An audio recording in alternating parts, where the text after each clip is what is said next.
Discover India by road में आपका स्वागत है दोस्तों। उम्मीद है डे 1 में आपको मज़ा आया होगा। तो चलिए शुरू करते हैं डे 2 का सफ़र। आज हम जा रहे हैं नथुला पास, बाबा मंदिर और सोंगमो लेक। जी हाँ, एक दिन में आप तीनों जगह पे जा सकते हैं। हालांकि उसके लिए आपको पहले से थोड़ी तैयारी करनी होगी, जिसके बारे में हमने आपको कल बता दिया था। तो उम्मीद है आपकी परमिट्स रेडी होगी। हम करीबन सुबह के 8:30 बजे तैयार होकर गैंगटॉक के मेन टैक्सी स्टैंड पहुंच चुके हैं। यहाँ से हमारी टैक्सी रवाना होगी। जी हाँ, ये शेयर टैक्सी है। इसमें एक साथ 10 लोग जा सकते हैं। सीज़न में करीबन 850 रुपये आपको पर सीट चुकाना पड़ता है, जिसमें आपको ये तीनों स्पॉट करवा देते हैं।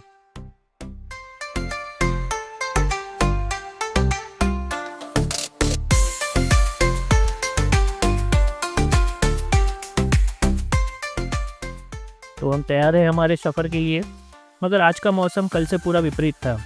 जैसे कि आप देख सकते हैं, आज सुबह से बारिश शुरू हो चुकी है। तो हमें थोड़ी सी चिंता हो रही है कि हम अपने मंजिल तक ठीक से पहुंच पाएंगे या नहीं।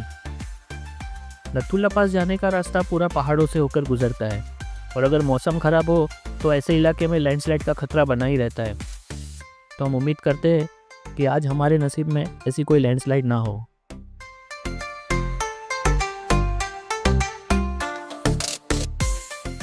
जैसे हम थोड़े और आगे बढ़े तो हमने देखा कि मौसम और ख़राब हो रहा है, जिससे हमारी धड़कनें और तेज़ हो गई।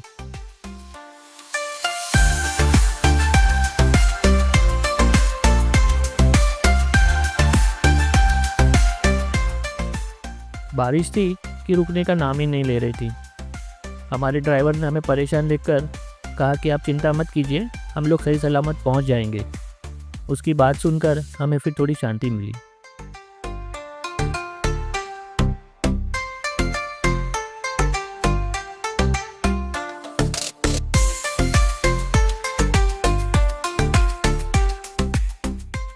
यहाँ पे ड्राइव करना दोस्तों हमारे बस की बात नहीं है। जैसे आप देख सकते हैं अभी रोड की हालत क्या है। शायद कुछ समय पहले यहाँ पे लैंडस्लाइड हुई होगी और इस मलबे को अभी अभी हटाया गया है। यहाँ पे ट्रैफिक ज़्यादातर एक ही साइड पे चलता है। अगर आप देखोगे तो लाइन में एक ही तरफ से गाड़ी जा रही है। जहाँ पे सड़क थोड़ी सी चौड़ी हो, वहाँ पर सामने से आने वाली गाड़ियाँ कुछ समय के लिए रुक जाती है।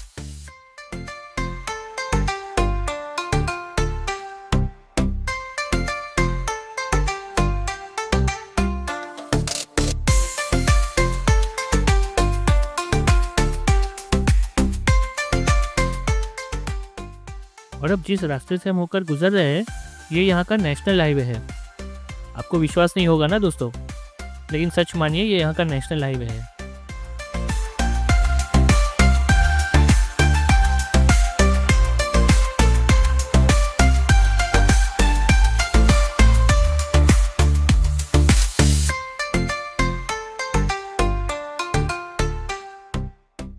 कहीं कहीं रास्ते दोस्तों इतने पतले हो जाते हैं कि आपको लगा कि अभी खाई में गए। सच मानिए दोस्तों, यहाँ पे सफ़र करना कमज़ोर दिल वालों के लिए बिल्कुल नहीं है। आपको इसके लिए बहुत हिम्मत से काम लेना पड़ेगा और अपने ड्राइवर पे आपको पूरा भरोसा रखना पड़ेगा। क्योसांगला एक हॉल्ट पॉइंट है, जहाँ पे आप कुछ देर रुक कर थोड़ा रिफ़्रेशमेंट ले सकते हैं। और जी हाँ दोस्तों, आप जहाँ पे जा रहे हो वहाँ पे काफ़ी ठंड होने वाली है, तो वहाँ के लिए आपको गर्म कपड़े भी यहीं से मिल जाएंगे। यहाँ पे आपको 100 रुपये की दर से कोई भी उन गर्म कपड़े आपको भाड़े पे मिल जाएंगे, जो वापसी के समय आपको इन्हें वापस लौटा देने हैं।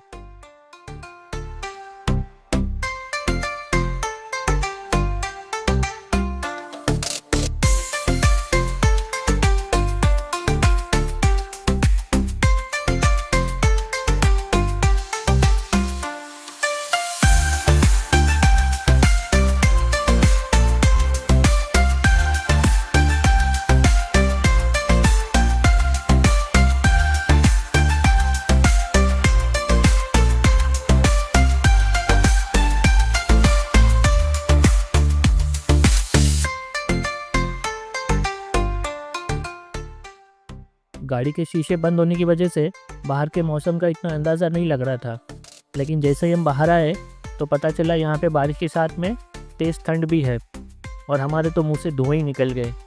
देखिए, मज़ा आ रहा है ना धुएं देखकर।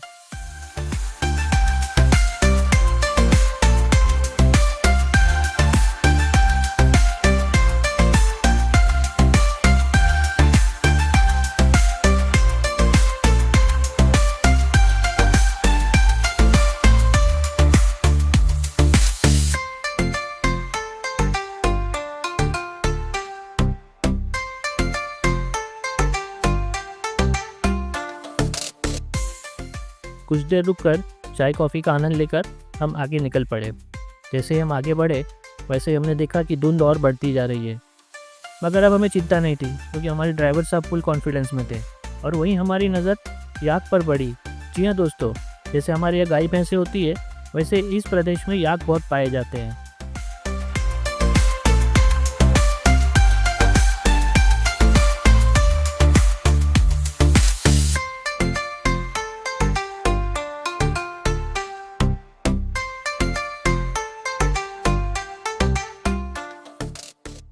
जैसे जैसे ऊपर की ओर जा रहे थे ठंड और बढ़ते जा रही थी, लेकिन अब हमें चिंता नहीं थी क्योंकि हमने गर्म कपड़े ले लिए थे। कैसे लग रहे हैं हम सब गर्म कपड़ों में? मज़ा आ रहा है ना?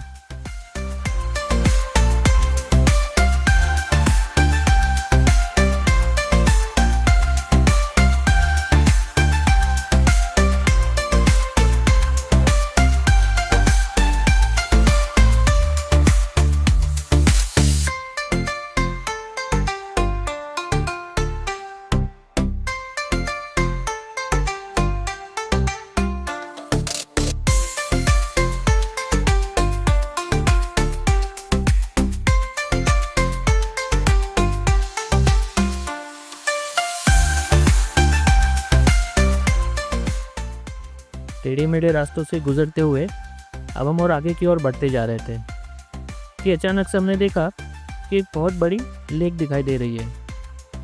यह लेक और कोई नहीं, सोंगमो लेक थी। हमें लगा अभी यहाँ पे रुकना है, मगर हमारे ड्राइवर ने बताया कि सोंगमो लेक हम अभी नहीं रुकेंगे, हम वापसी के समय यहाँ पे रुकेंगे।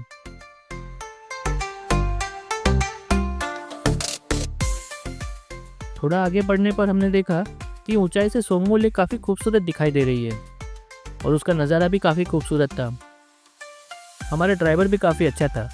उसने कुछ देर गाड़ी साइड में लगाई तो हम नीचे उतरकर उस लेक का आनंद लेने लगे। दोस्तों, सचमुच दो पहाड़ों के बीच में इस खूबसूरत लेक को देखने के लिए आपको खुद यहीं पे आना पड़ेगा। फिर भी मुझसे जो हो सका मैंने आपके लिए अपने कैमरे में कैद कर लिया है।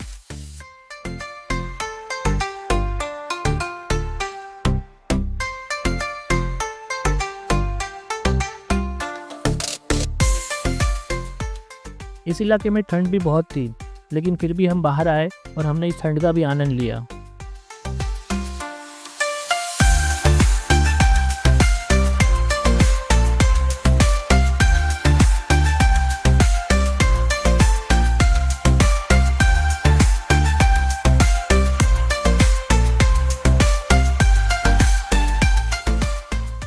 अपने सफ़र में आगे बढ़ते हुए और एक स्थल आता है जिसका नाम है शेरथांग मार्केट। शेरथांग मार्केट में अभी भी इंडिया और चाइना के बीच में व्यापार होता है। यहाँ पर चाइना से गाड़ियाँ आती है और यहाँ से सामान लेकर वापस चाइना जाती है। यह जो आप शेड देख रहे हैं, इसके अंदर जो गाड़ियाँ खड़ी है वो सब चाइना से आई हुई गाड़ियाँ हैं और यहाँ पे अभी लोड हो रही है। लोड होने के बाद में इनको एक समय दिया गया है, उस समय पे ये सारी गाड़ियाँ वापस अपनी चाइना की बॉर्डर में चली जाएंगी।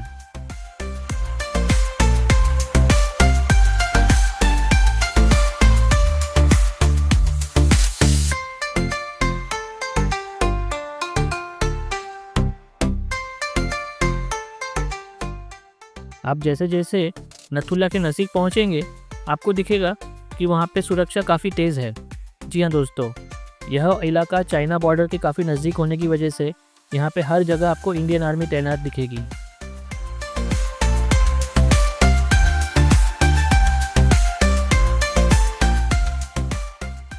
और जिन परिस्थितियों में इंडियन आर्मी यहाँ पे ड्यूटी करती है उसे तो देखकर उनको सलाम करना बनता ही है दोस्तों।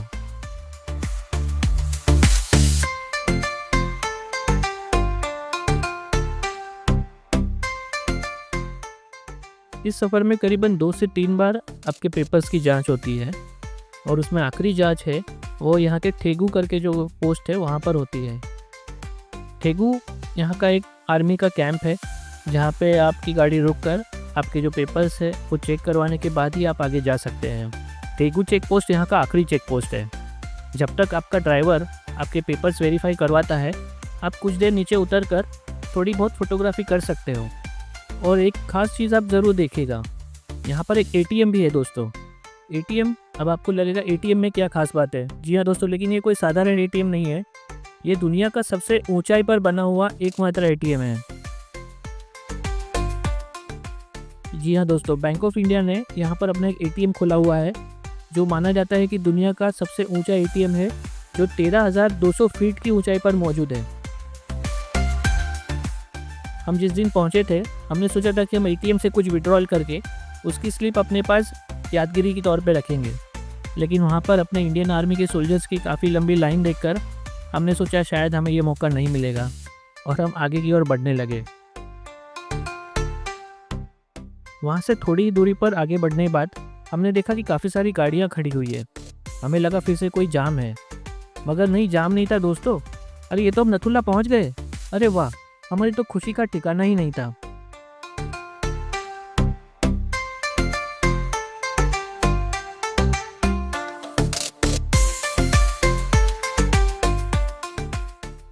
सुबह हमें जो असंभव लग रहा था, अब वो संभव हो चुका था। हम नथुला पहुंच चुके थे दोस्तों।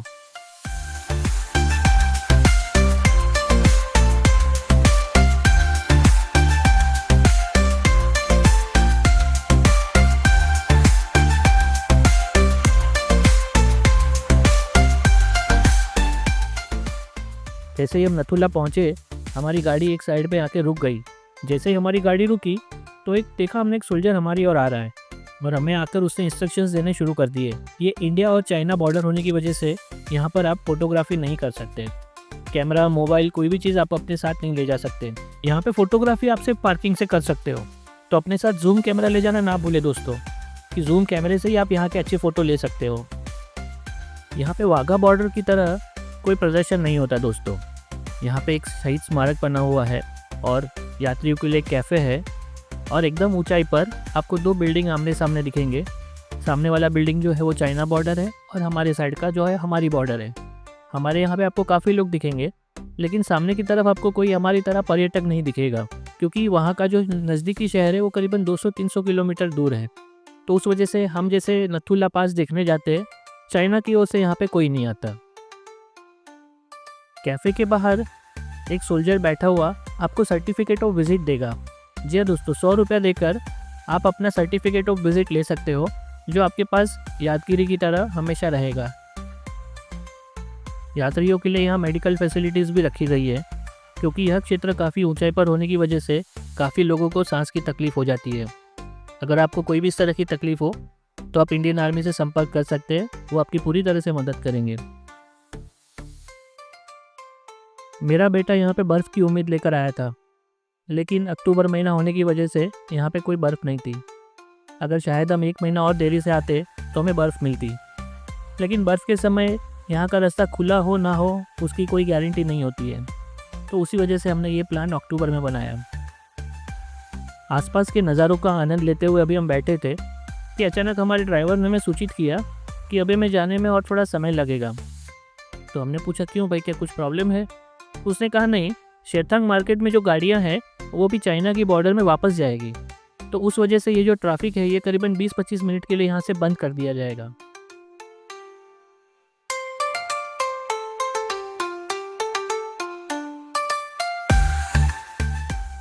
पूरे दिन में सिर्फ एक ही समय ऐसा होता है जब ये गाड़ियाँ वापस चाइना जाती है, और हम काफ़ी खुशनसीब थे दोस्तों कि उस समय हम वहाँ पे मौजूद थे।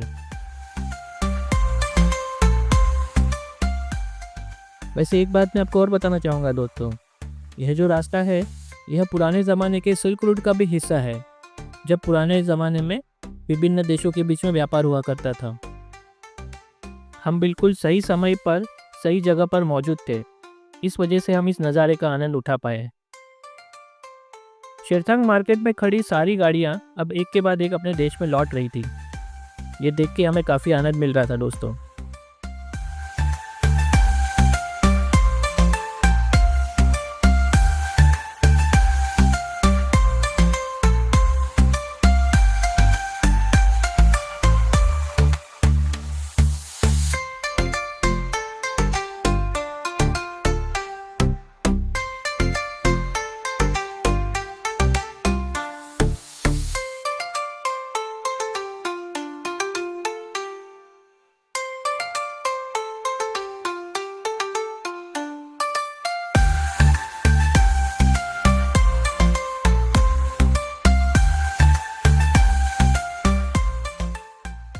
वैसे कैलाश मानसरोवर यात्रा जाने के समय भी आप इस रास्ते से होके गुजर सकते हो। जी हाँ दोस्तों, जो नया रूट खुला है इंडिया के लिए वह नथुला का रूट ही है।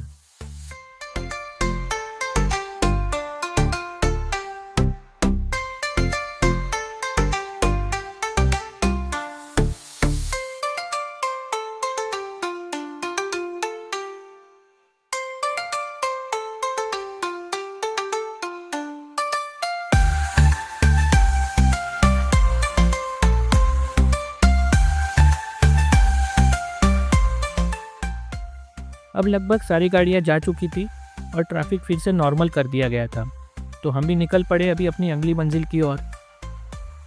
हमारी अगली मंजिल थी बाबा मंदिर। बाबा मंदिर के बारे में अगर आप नहीं जानते तो मैं आपको उसकी संक्षिप्त में जानकारी देना चाहता हूँ। हरभजन सिंह इंडियन आर्मी के एक सोल्जर थे जिनकी पोस्टिंग यहाँ पे 1966 में हुई थी, लेकिन मात्र 2 साल की नौकरी करके ही 1968 में सिक्किम में एक दुर्घटना में मारे गए। दुर्घटना के 2 दिन की तलाशी के बाद भी जब उनका शव नहीं मिला तो उन्होंने खुद अपने एक सैनिक के सपने में आकर अपने शव की जगह बताई। अगले दिन सुबह सैनिकों ने बताई गई जगह पर हरजीवन का शव बरामद किया और उसका अंतिम संस्कार भी किया। हरभजन सिंह के इस चमत्कार के बाद साथी सैनिकों को उनमें बहुत आस्था हो गई और उन्होंने उनके बंकर को एक मंदिर का रूप दे दिया। बाद में उनके चमत्कार में बढ़ने लगे विश्वास की वजह से वह आस्था का केंद्र हो गए और उनके लिए एक नए मंदिर का निर्माण भी किया गया, जो कि अब बाबा हरभजन सिंह के मंदिर के नाम से प्रसिद्ध है।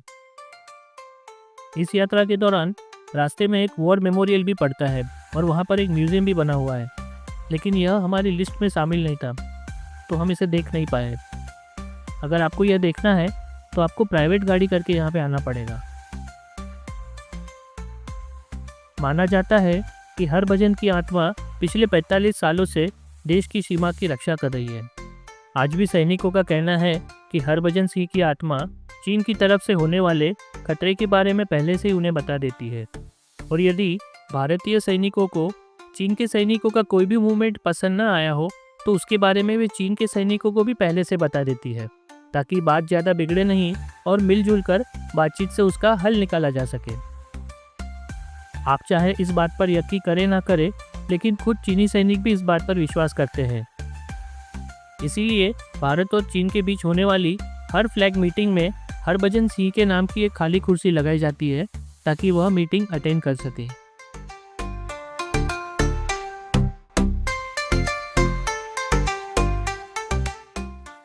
उन्हें बाकायदा आज भी तनख्वाह भी दी जाती है और उनका सेना में एक रैंक भी है और नियमानुसार उनका प्रमोशन भी किया जाता है। मंदिर में बाबा का एक कमरा है जिसमें प्रतिदिन सफाई करके बिस्तर लगाए जाते हैं। बाबा की सेना की वर्दी और जूते रखे जाते हैं। कहते हैं कि रोज पुनः सफाई करने पर उनमें कीचड़ और चद्दर पर सलवटें पड़ जाती है।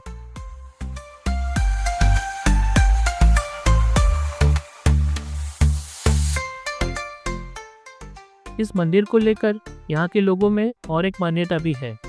यदि इस मंदिर में बोतल में भरकर पानी 3 दिन तक रख दिया जाए तो उसमें चमत्कारिक औषधीय गुण आ जाते हैं। इस पानी को पीने से लोगों के रोग मिट जाते हैं। इसीलिए मंदिर में नाम लिखी हुई बोतलों का अंबार लगा है। यह पानी 21 दिनों के अंदर प्रयोग में लिया जाता है और इस दौरान मांसाहार और शराब के सेवन का निषेध होता है।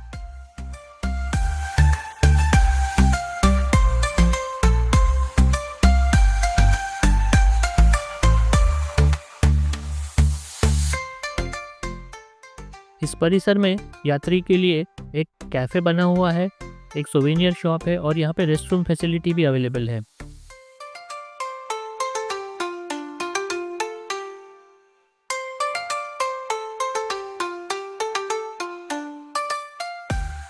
बाबा मंदिर से निकलकर अब हम बढ़ रहे थे अपनी अगली मंजिल की ओर, जो था सोंगमो लेक।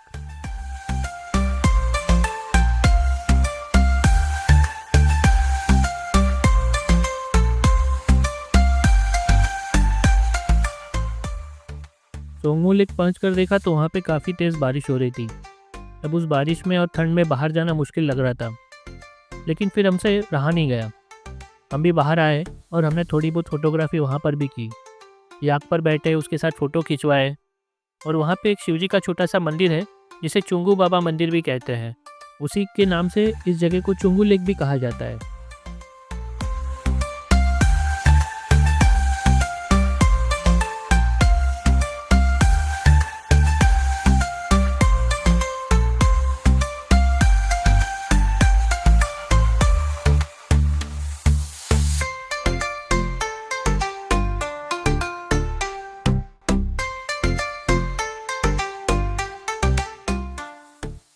सोंगमो लेक हमारा आखिरी स्पॉट था। अब यहाँ से हम निकले थे कि रास्ते में हमने देखा कि मौसम साफ हो गया है और यकीन मानिए सुबह से हमने पहली बार सूरज को देखा था। इसे देखकर हम काफ़ी खुश थे। गैंगटॉक पहुँचते पहुँचते हमें करीबन 7:30 बज गए थे, तो हम सीधे एमजी रोड चल पड़े। एमजी रोड काफ़ी हैपनिंग प्लेस है, यहाँ पे आपको ज़रूर आना चाहिए। जैसे कि कल मैंने आपको बताया था कि यहाँ पे बहुत सारे शॉप्स है, होटल्स है, रेस्टोरेंट्स है, तो आप यहाँ पे अपने पसंद का खाना खा सकते हैं।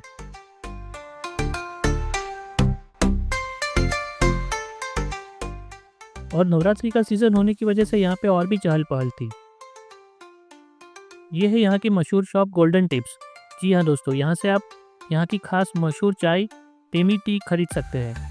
यहाँ पे एक खास बात यह है कि यहाँ पे व्हीकल्स अलाउड नहीं है, तो आप यहाँ पे बेफिक्र होकर घूम सकते हैं। हमने तो बहुत मज़ा किया दोस्तों, उम्मीद है आपको भी मज़ा आया होगा। डे 3 में हम जाएंगे दार्जिलिंग, तो डे 3 देखना मत भूलिए दोस्तों।